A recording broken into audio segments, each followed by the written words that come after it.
Hello दोस्तों, easy schooling में आप सभी का स्वागत है। मेरे प्यारे साथियों, राजस्थान माध्यमिक शिक्षा बोर्ड एग्जाम 2024 को लेकर हम पढ़ रहे कक्षा 10 की गणित। और साथियों, मेरे आज के हमारे वीडियो में हम पढ़ेंगे अध्याय 4 की मोस्ट इंपॉर्टेंट थ्योरी। मेरे प्यारे साथियों, 10वीं क्लास का अध्याय 4 जो कि है द्विघात समीकरण। साथियों, मेरे 27 मार्च 2024 को होने वाले एग्जाम में इस अध्याय से एक ही प्रश्न पूछा जाएगा और वह भी निबंधात्मक प्रकार का, यानी कि बड़ा प्रश्न पूछा जाएगा। लेकिन बड़े प्रश्न को सॉल्व करने के लिए छोटे छोटे पॉइंट्स को आवश्यकता होती है। उन्हीं पॉइंट्स के बारे में मैं आपको इस वीडियो में बताऊंगा कि कौन कौन से पॉइंट हमारे लिए इंपॉर्टेंट है जो पूछे जाते हैं। 4 नंबर एक प्रश्न अत्यंत महत्वपूर्ण, आज और कल 2 दिन में इसका वीडियो खत्म हो जाएगा। तो आइए शुरू करते हैं कि जब से बात कर रहे हैं द्विघात समीकरण की, तो द्विघात समीकरण होती क्या है। सबसे पहला सवाल मेरा यही आता है कि द्विघात समीकरण होती क्या है।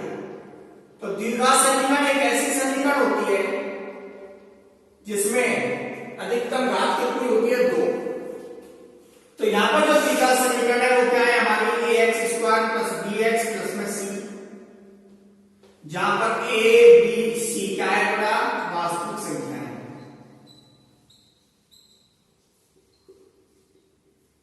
यानी कि ax² + bx + c क्या है, हमारे पास द्विघात समीकरण है।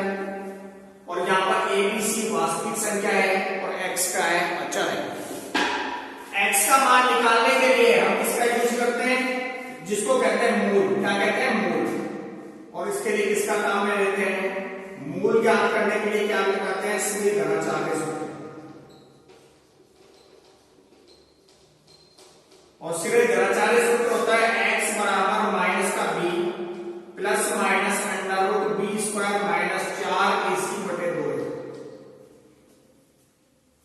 जो x बराबर minus b plus minus b² minus 4ac/2 है, इससे हमें चर के 2 मान प्राप्त होते हैं या चर के 2 मूल प्राप्त होते हैं।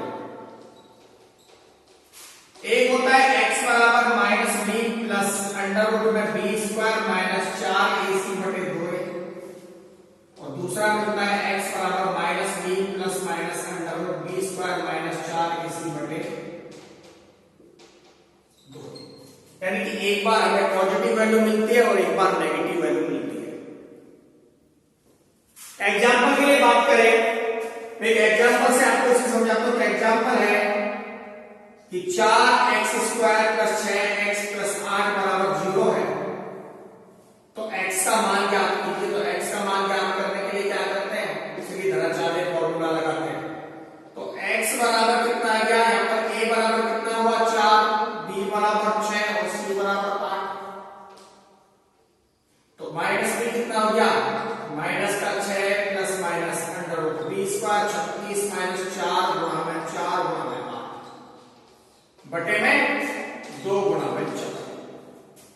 क्या आ गया, माइनस 6 प्लस माइनस √36 माइनस 8 चलो 32 चलो 128 बटे में 8। तो ये यहां पर जो बात आएगी तो x बराबर कितना आएगा, माइनस का 6 प्लस माइनस माइनस का 36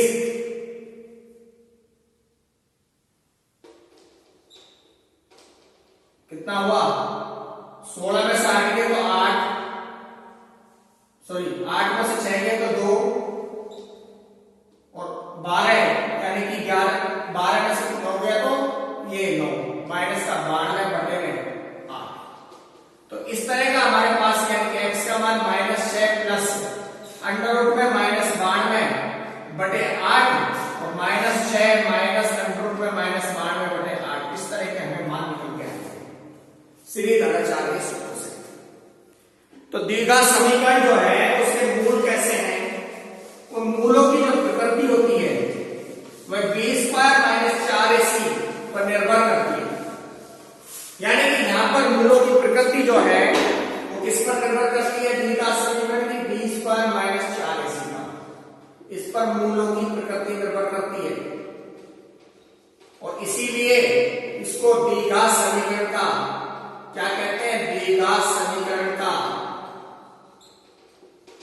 विविक्तीकरण कहते हैं।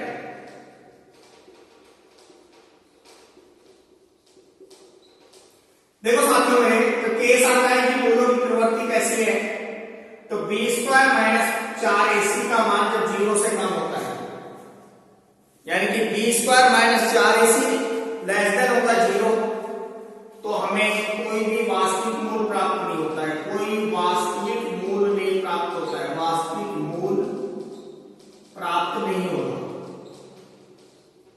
दोनों मूल कैसे होंगे? काल्पनिक। बी स्क्वायर माइनस 4ac बराबर 0 है, तो दोनों मूल कैसे होंगे? दोनों मूल बराबर होंगे। ये कंडीशन है।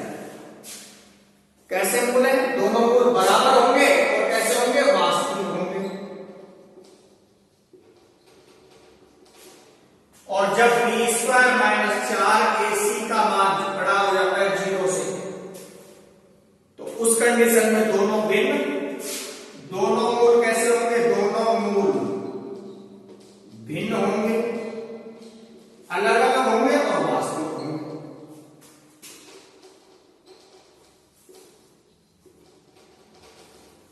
यानी कि किसी भी द्विघात समीकरण जो कि ax square plus bx plus c बराबर 0 एक द्विघात समीकरण है, इस द्विघात समीकरण के जो मूलों की प्रकृति है वह बी स्क्वायर माइनस 4ac पर निर्भर करती है, और बी स्क्वायर माइनस 4ac का मान 0 से कम होता है, यानी कि नेगेटिव होता है, तो कोई भी मूल वास्तविक नहीं होगा।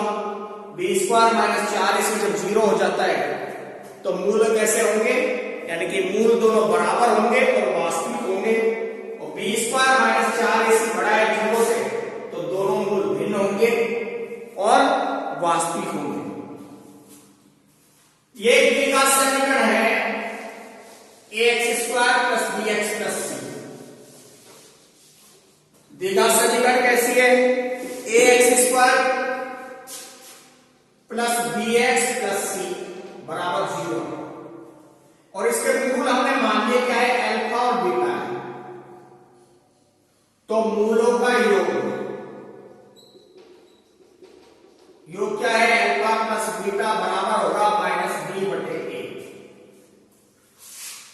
क्या मतलब? माइनस में x का गुणा बटे x स्क्वायर का गुणा, और मूलों का गुणनफल होगा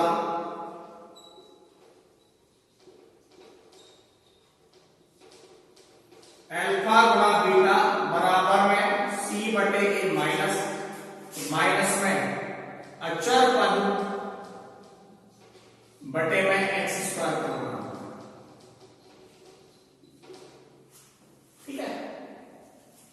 अगर मूलों का योगफल और मूलों की प्रकृति दी, मूलों का योगफल, मूलों की प्रकृति, मूलों का गुणनफल दिया गया है, तो उस कंडीशन में द्विघात समीकरण क्या बनेगी? द्विघात समीकरण जो बनेगी वह होगी एक्स स्क्वायर प्लस मूलों का योगफल गुणा एक्स प्लस में मूलों का गुणनफल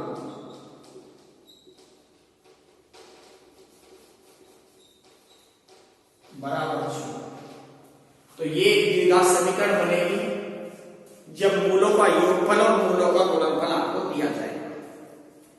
तो मेरे प्यारे साथियों, ये था अध्याय 4 द्विघात समीकरण के मोस्ट इंपोर्टेंट थ्योरी, जो कि एग्जाम के लिए अत्यंत महत्वपूर्ण है, क्योंकि इसी थ्योरी का यूज करके हम क्वेश्चन सॉल्व करेंगे।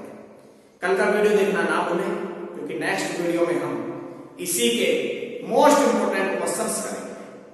थैंक यू सो मच, धन्यवाद। मिलते हैं एक नई वीडियो के साथ आपके और अपने यूट्यूब चैनल